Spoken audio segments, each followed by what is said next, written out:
नमस्कार दोस्तों, फिर से स्वागत है आप सभी का आपके अपने चैनल एनसीईआरटी बोलती है। तो चलिए दोस्तों, आज हम शुरू करने जा रहे हैं अध्याय नंबर 3। दोस्तों, अगर आपको कुछ फ़ायदा हो रहा है या आपको लाभदायक लग रहे हैं मेरे वीडियो तो प्लीज़ शेयर करें, लाइक करें और चैनल को सब्सक्राइब करें। चलिए शुरू करते हैं अध्याय नंबर 3, जिसका नाम है आरंभिक नगर। पुराने भवन का संरक्षण। जसपाल और हरप्रीत अपने घर के पास की गली में क्रिकेट खेल रहे थे। उन्होंने देखा कि कुछ लोग उस खंडहर घर की तारीफ कर रहे थे, जिसे गली के बच्चे भूतिया घर कहा करते थे। एक ने कहा, इसकी वास्तुकला को देखो। क्या आपने कहीं लकड़ी पर इतनी सुंदर नक्काशी देखी है? दूसरी महिला ने कहा, हमें मंत्री जी को पत्र लिखकर कहना चाहिए कि वह इस खूबसूरत घर को सुरक्षित रखने के लिए इसकी मरम्मत कराने की व्यवस्था करें। यह सब सुनकर जसपाल और हरप्रीत सोचने लगे कि इस पुराने खंडहर से लोगों का इतना लगाव क्यों हो सकता है। हड़प्पा की कहानी। अक्सर पुरानी इमारत अपनी कहानी बताती है। लगभग 150 साल पहले जब पंजाब में पहली बार रेलवे लाइनें बिछाई जा रही थी, तो इस काम में जुटे इंजीनियरों को अचानक हड़प्पा प्रस्थल मिला, जो आधुनिक पाकिस्तान में है। उन्होंने सोचा कि यह एक ऐसा खंडहर है जहाँ से अच्छी ईंटें मिलेंगी। ये सोचकर वे हड़प्पा के खंडहरों से हजारों ईंटें उखाड़ ले गए, जिससे उन्होंने रेलवे लाइनें बिछाई। इससे कई इमारतें पूरी तरह नष्ट हो गई।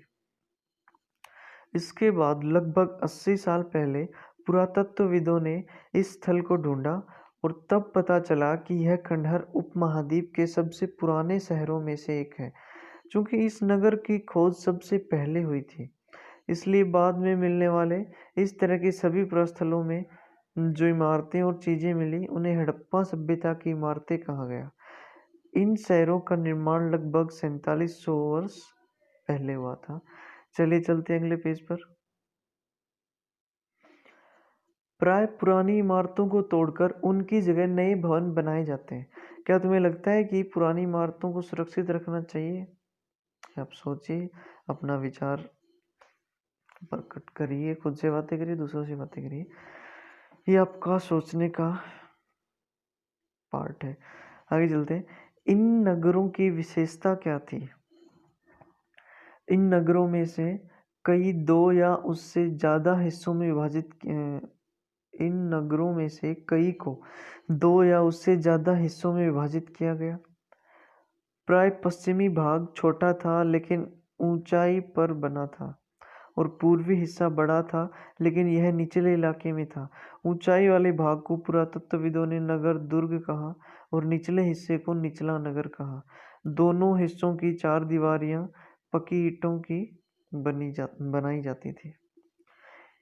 इसकी ईंटें इतनी अच्छी पकी थी कि हजारों सालों बाद आज तक उनकी दीवारें खड़ी रही। दीवार बनाने के लिए ईंटों की चिनाई इस तरह करते थे जिससे कि दीवारें खूब मजबूत रहें। कुछ नगरों के नगर दुर्ग में कुछ खास इमारतें बनाई गई थी। मिसाल के तौर पर मोहनजोदड़ो में खास तालाब बनाया गया था, जिसे पुरातत्वविदों ने महास्नानागार कहा है। इस तालाब को बनाने में ईंट और प्लास्टर का प्रयोग किया गया था। इसमें पानी का रिसाव रोकने के लिए प्लास्टर के ऊपर चारकोल की परत चढ़ाई गई थी। इस सरोवर में दो तरफ से उतरने के लिए सीढ़ियां बनाई गई थी और चारों ओर कमरे बनाए थे। इसमें भरने के लिए पानी कुएं से निकाला जाता था। उपयोग के बाद इसे खाली कर दिया जाता था। शायद यहाँ विशिष्ट नागरिक विशेष अवसरों पर स्नान किया करते थे। कालीबंगा और लोथल जैसे अन्य नगरों में अग्निकुंड मिले हैं, जहाँ संभवतः यज्ञ किए जाते होंगे। हड़प्पा, मोहनजोदड़ो और लोथल जैसे कुछ अन्य नगरों में बड़े बड़े भंडार गृह मिले हैं। यहाँ साइड में क्या है, ये नगर आधुनिक पाकिस्तान के पंजाब और सिंध प्रांतों, भारत के गुजरात, राजस्थान, हरियाणा और पंजाब प्रांतों में मिले हैं। इन सभी स्थलों में से पुरातत्वविदों को अनोखी वस्तुएं मिली हैं, जैसे मिट्टी के लाल बर्तन जिन पर काले रंग के चित्र बने थे, पत्थर के बाट, मुहरे, मनके, तांबे के उपकरण और पत्थर के लंबे ब्लेड आदि। मानचित्र 3 है।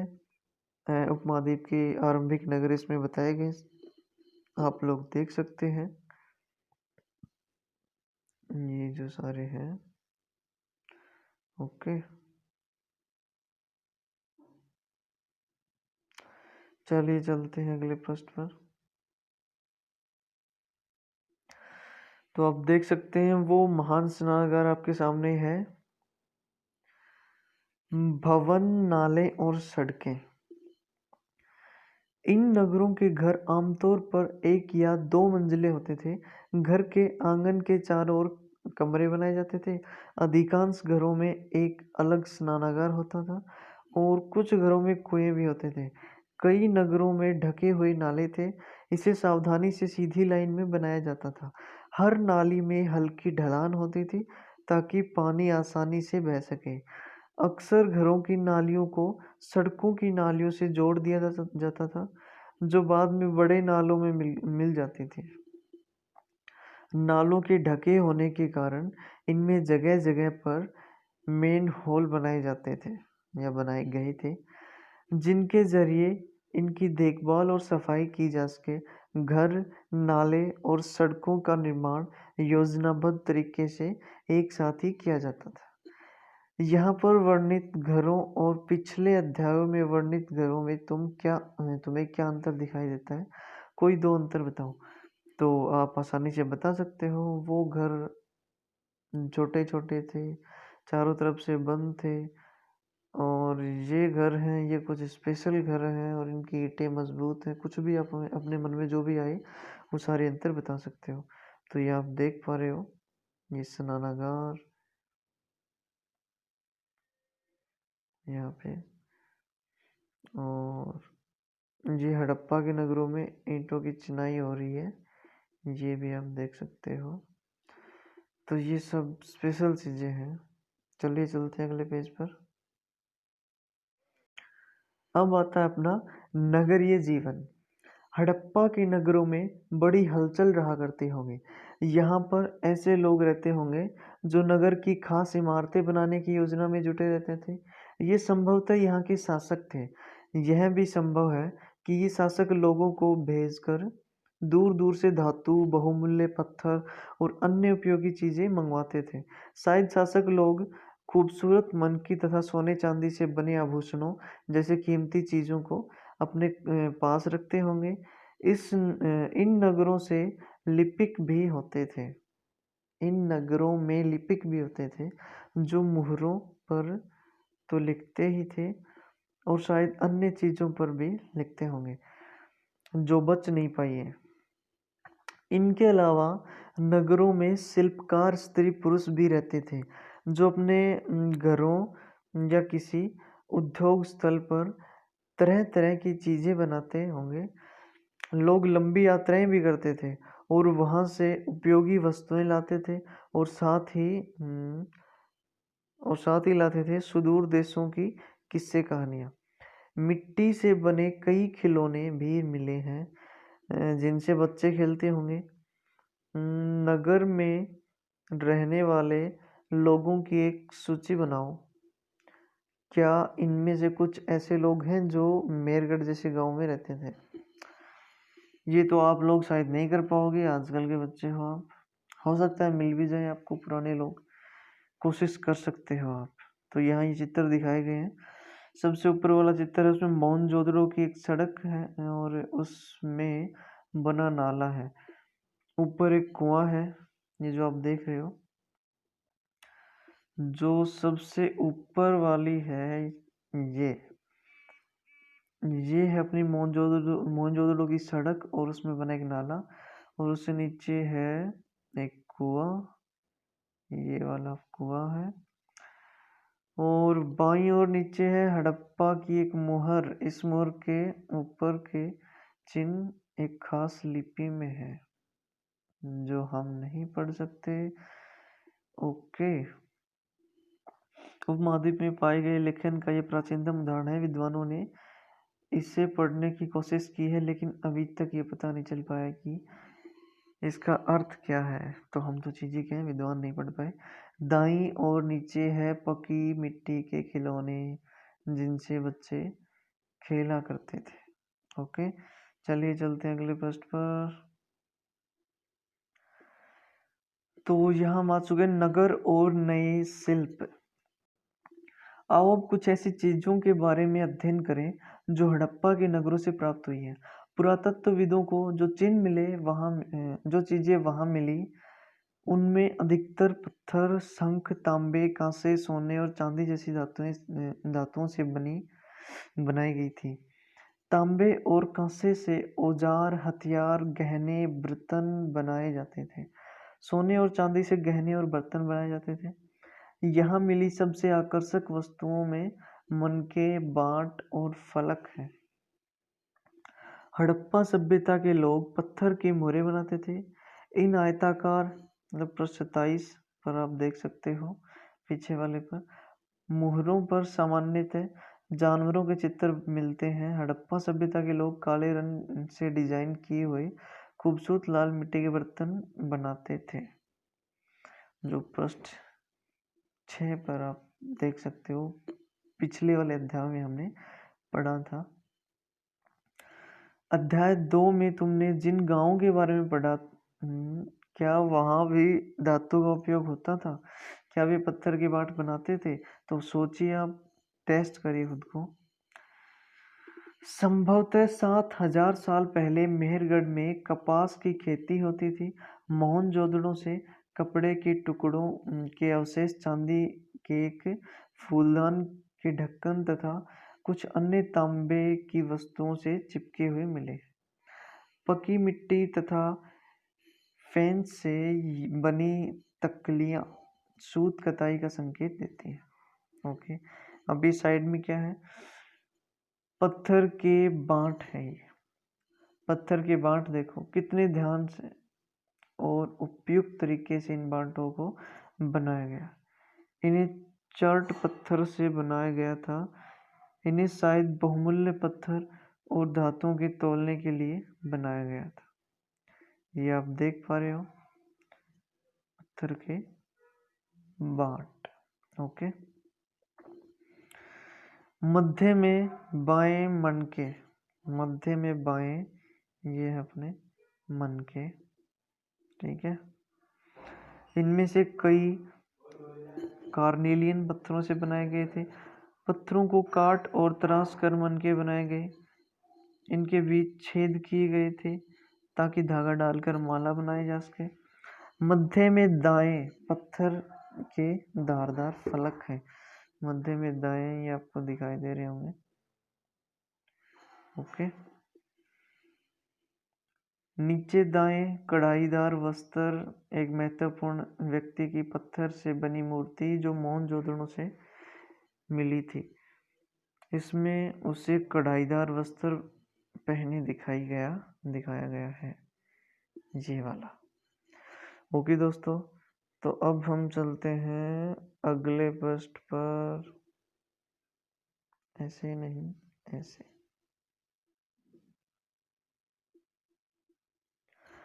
इनमें से अधिकांश वस्तुओं का निर्माण विशेषज्ञों ने किया था।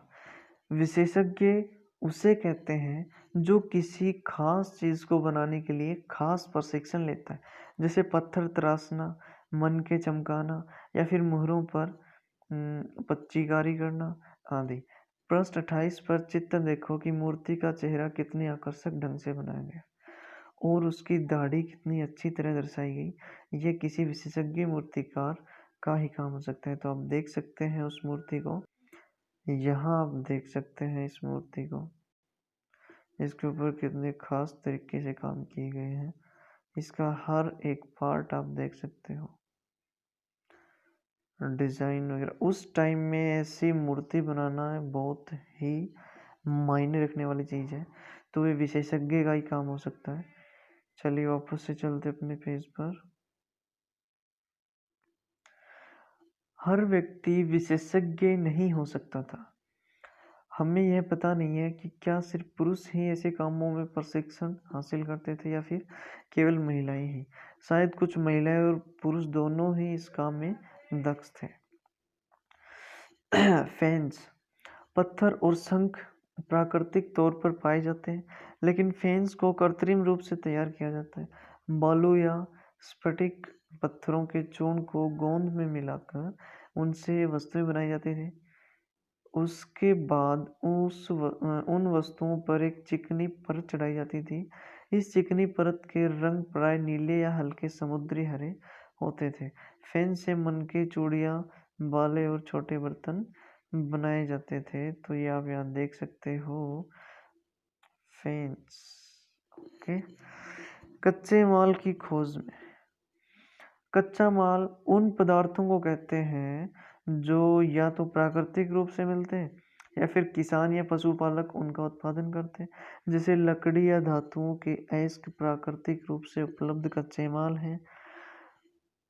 इनसे फिर कई तरह की चीज़ें बनाई जाती हैं। मिसाल के तौर पर किसानों द्वारा पैदा किए गए कपास को कच्चा माल कहते हैं, जिससे बाद में कताई बुनाई करके कपड़ा तैयार किया जाता है। हड़प्पा में लोगों को कई चीज़ें वहीं मिलती थी, लेकिन तांबा, लोहा, सोना, चांदी और बहुमूल्य पत्थरों जैसे पदार्थों का वे दूर दूर से आयात करते थे। चलिए चलते हैं अगले प्रश्न पर। हड़प्पा के लोग तांबे का आयात संभवतः आज के राजस्थान से करते थे। यहाँ तक कि पश्चिम एशियाई देश ओमान से भी तांबे का आयात किया जाता था। कांसा बनाने के लिए तांबे के साथ मिलाई जाने वाली धातु टिन का आयात आधुनिक ईरान और अफगानिस्तान से किया जाता था। सोने का आयात आधुनिक कर्नाटक और बहुमूल्य पत्थर का आयात गुजरात, ईरान और अफगानिस्तान से किया जाता था। नगरों में रहने वालों के लिए भोजन।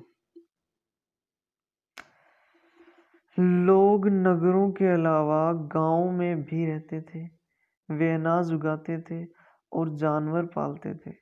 किसान और चरवाहे ही दशहरों में रहने वाले किसान और चरवाहे ही शहरों में रहने वाले शासकों, लेखकों और दस्तकारों को खाने के सामान देते थे।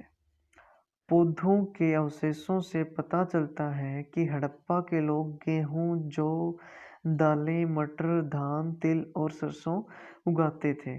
जमीन की जुताई के लिए हल का प्रयोग एक नई बात थी। हड़प्पा काल के हल तो नहीं बच पाए हैं क्योंकि वे प्राय लकड़ी के बनाए जाते थे, लेकिन हल के आकार के खिलौने मिले हैं।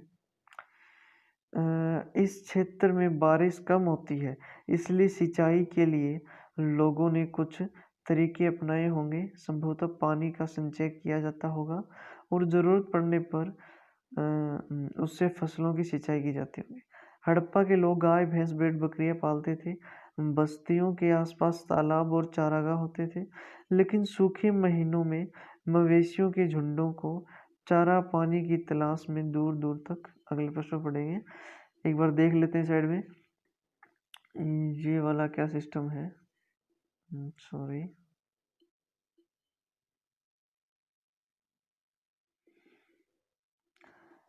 चीजों को एक जगह से दूसरी जगह कैसे ले जाया जा सकता था। इन चित्रों को देखो, एक खिलौना है और दूसरी एक मुहर। ये वाला अपना खिलौना है और ये वाली है मुहर। ओके। क्या तुम बता सकते हो कि हड़प्पा के लोग यातायात के लिए किन साधनों का उपयोग करते थे। पिछले अध्याय में क्या तुमको पहिए वाले वाहनों की जानकारी दी गई है। बच्चों का खिलौना हल। आज हल चलाने वाले ज़्यादातर किसान पुरुष होते हैं। हमें ज्ञात नहीं कि क्या हड़प्पा में भी यही प्रथा थी। तो ये आप यहाँ पे मोर देख सकते हो, ये यहाँ पे आप एक खिलौना देख सकते हो। तो अब चलते हैं अगले प्रश्न पर। ले जाया जाता था। वे बेर जैसे फलों को इकट्ठा करते थे, मछलियां पकड़ते थे और हिरण जैसे जानवरों का शिकार भी करते थे। गुजरात में हड़प्पा कालीन नगर का सूक्ष्म निरीक्षण। ओके। कच्छ के इलाके में खदीर बेत के किनारे धोलावीरा नगर बसा था। वहाँ साफ पानी मिलता था और जमीन उपजाऊ थी। जहाँ हड़प्पा सभ्यता के कई नगर दो भागों में विभक्त थे, वहीं धोलावीरा नगर को 3 भागों में बांटा गया था। इसके हर हिस्से के चारों ओर पत्थर की ऊंची ऊंची दीवार बनाई गई थी। इसके अंदर जाने के लिए बड़े बड़े प्रवेश द्वार थे। इस नगर में एक खुला मैदान भी था जहाँ सार्वजनिक कार्यक्रम आयोजित किए जाते थे। यहाँ मिले कुछ अवशेषों में हड़प्पा लिपि के बड़े बड़े अक्षरों को पत्थरों में खुदा पाया गया है। इन अभिलेखों को संभवतः लकड़ी में जड़ा गया था। यह एक अनोखा अवशेष है क्योंकि आमतौर पर हड़प्पा के लेख मुहर जैसी छोटी वस्तुओं पर पाए जाते हैं। गुजरात की खंबात की खाड़ी में मिलने वाली साबरमती की एक उपनदी के किनारे बसा लोथल नगर ऐसे स्थान पर बसा था जहाँ कीमती पत्थर जैसा कच्चा माल आसानी से मिल जाता था। यह पत्थरों शंखों धातुओं से बनाई गई चीजों का एक महत्वपूर्ण केंद्र था। इस नगर में एक भंडार गृह भी था। इस भंडार गृह से कई मुहरे और मुद्रांकन या मुहरबंदी गीली मिट्टी पर दबाने से बनी उनकी छाप मिले हैं। लोथल का ये बंदरगाह है, यहाँ पे आप ये देख सकते हैं। चलिए चलते हैं अगले पृष्ठ पर। यहाँ पर एक इमारत मिली है जहाँ संभवतः मनके बनाने का काम होता था। पत्थर के टुकड़े, अध बने मनके बनाने वाले उपकरण और तैयार मनके भी यहाँ मिले हैं, जो आप यहाँ पे देख सकते हो। मुद्रा, मुहर और मुद्रांकन या मुहरबंदी।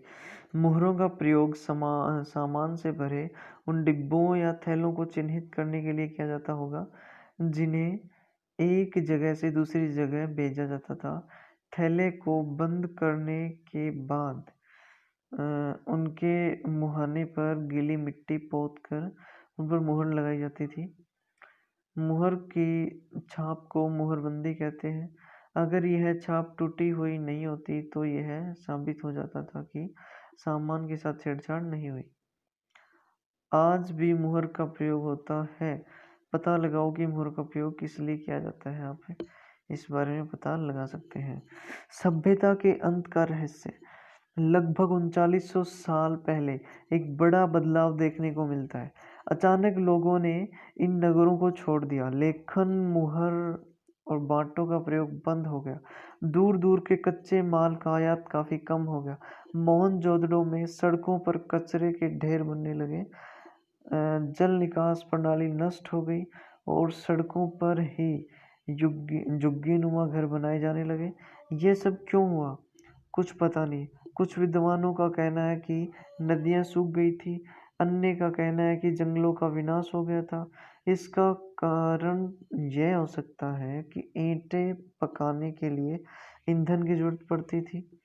इसके अलावा मवेशियों के बड़े बड़े झुंडों से चारागाह और घास वाले मैदान समाप्त हो गए होंगे।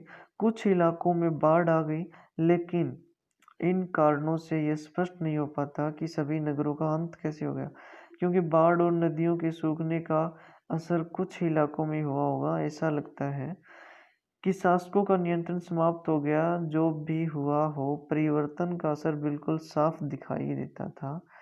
आधुनिक पाकिस्तान के, चलिए अगले पेज पर। आधुनिक पाकिस्तान के सिंध और पंजाब की बस्तियां उजड़ गई थी। कई लोग पूर्व और दक्षिण के इलाकों में नई और छोटी बस्तियों में जाकर बस गए। इलाके लगभग 1400 साल बाद नए नगरों का विकास हुआ। इसके बाद 1400 साल बाद नए नगरों का विकास हुआ। इनके बारे में तुम अध्याय 5 और 8 में पढ़ोगे। अन्यतर, ये अन्यतर देख लेते हैं।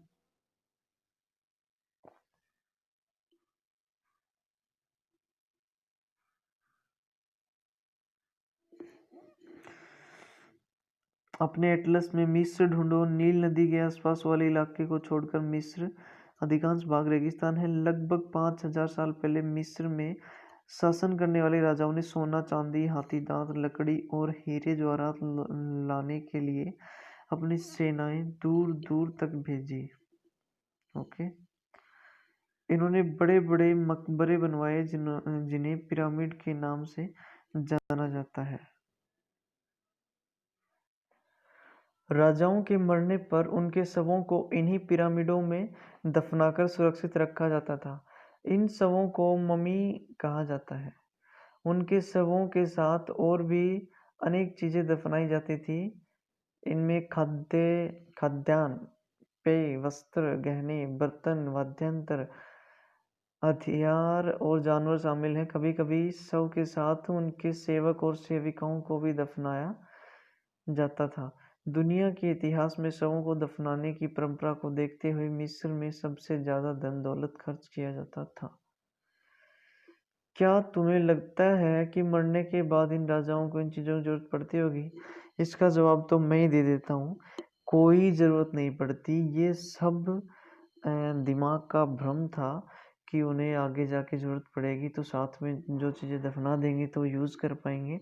ऐसा कुछ नहीं होता। तो ये सब बेकार की बातें हैं। चलिए कल्पना भी कर लेते हैं। तुम अपने माता पिता के साथ 4000 साल पहले लोथल में मोहनजोदड़ो की यात्रा कर रहे हो। यह बताओ कि तुम यात्रा कैसे करोगे? तुम्हारे माता पिता यात्रा के लिए अपने साथ साथ क्या लेके जाएंगे और मोहनजोदड़ो में तुम क्या देखोगे? भाई जो भी होगा देख लेंगे और साथ भी वही लेके जाएंगे जो हमारे पास होगा। बाकी आप खुद से कल्पना कर सकते हो। चलिए दोस्तों, चैप्टर कंप्लीट हो गया और आगे जो प्रश्न उत्तर है, चर्चाएं हैं, अपने आप करो। आप करो अपने आप को टेस्ट। तो टाटा बाय बाय। लाइक करना, चैनल को सब्सक्राइब करना और आगे शेयर करना, मेरी हेल्प होगी। मुझे 1000 सब्सक्राइबर चाहिए सबसे पहले, तो जल्दी से 1000 सब्सक्राइबर करवा दो। एनसीईआरटी के अलावा और भी कुछ मैं अलग से लेके आने की सोच रहा हूँ, तो एक बार इसमें आप मुझे अपना प्यार दिखाओ, फिर सोचते हैं कुछ और। चलिए दोस्तों, टाटा बाय बाय।